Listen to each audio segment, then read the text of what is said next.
Yeah, so I'm gonna take a few. I'm gonna take. Who's coming on Thursday night? My height comes from this. Okay.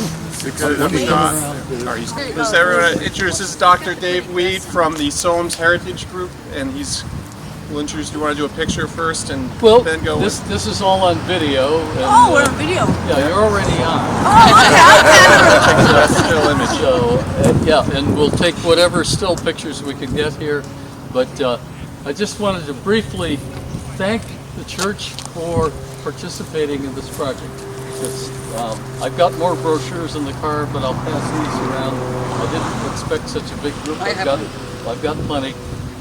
But the Solms Heritage Area is a project that we started 4 years ago to bring the early history of the town and 7 other towns, all the way up to Providence, into public awareness, because so many important things happen here and very few people are aware of it. We are working specifically with the Pokanoket tribe, not the Wampanoags, the Pokanoket tribe. Spend a lot of time helping people get to know them. They were the original tribe that was here, the tribe of the Massasoit Usamiquan, who welcomed the Pilgrims in 1621. And if it hadn't been for a treaty that he signed with the English, neither one of them would have survived. The Narragansetts were eager to swoop into this area and take over. The English, of course, were barely alive. Half of them died in that first winter.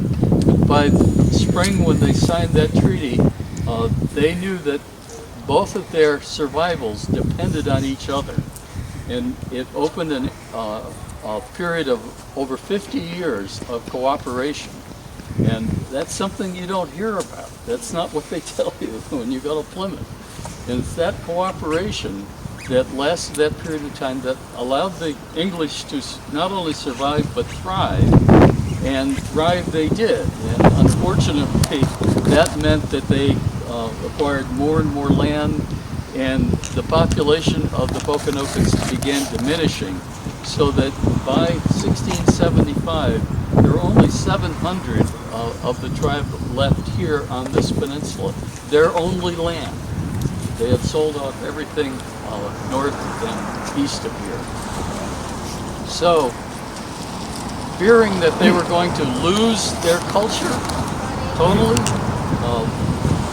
King Philip, who was Metacom, the Massasoit son, launched, well, he didn't actually launch it, his warriors began it, but the King Philip War broke out in Warren on Child Street. We're going to be putting up a marker before the end of the month, just like this, that'll talk about the outbreak of the King Philip War. And that war lasted for 14 months and resulted in Philip's death not far from here at Mount Hope. And at that point in time, the native people who had lived here for 10,000 years were driven out of the area, either enslaved, moved to a reservation in Connecticut, but were not allowed to speak their own language, even to self-identify as Pokanoket. That's why you never heard of them. The name Wampanoag took over, and you never heard Pokanoket anymore. It was illegal for them to say they were Pokanoket. It's that history and the end of the war that opened the way for the establishment of Bristol as a town. And as the marker describes, you cannot have a town without having a church. You can't have a church without having a pastor. And you can't get a pastor without a parsonage. Okay? I've heard most of that, but I like that last part too. That's exactly true, though. That's how towns all through New England were started. They had to have a pastor and a church. And then once you had a church, a meeting house that was just down the street, then you could establish town government. So they brought Reverend Bosworth over to Silver Spring. You're all familiar with that house. It's the original house from 1680. Built with wood brought over from England. And hopefully someday someone will buy it and restore it, and we'll see what it really looked like. But that allowed Reverend Bosworth to live here. The first early meetings of the church began in that house, and then eventually they built a meeting house similar to what you see on the marker here. We don't know exactly, they didn't have cameras then, but that's a reasonable sketch. And then eventually the church built a building where the old movie theater used to be. Oh, yeah. Oh, okay. And then finally this property was acquired and the church was built. So that's the whole story of the church, and that's why we say this is early Bristol, 17th century beginnings, because if it weren't for the church, the town would not be here. Okay? So this is a history. We hope that you take a few moments to read some of the detail here and learn that history, and then share that with everybody you know in town. Okay?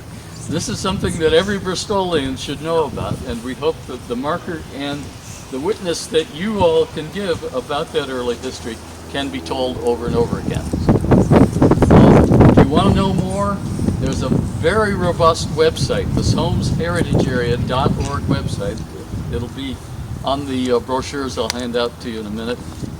And you can read all about not only Bristol, but Warren, Barrington, East Providence, Swansea, Rehoboth, Seacon, and Providence, and the 17th century history there. That's going to be a national heritage area. We hope, we're working on that, that will allow people from not just around here, but across the country and around the world to come and visit and find out how America began. Okay? Thank you. Thank you very much. Yeah, great. I'll slip out and get some more brochures, but in the meantime, you're welcome to come and take a look at the detail here. Thank you very much. Thank you.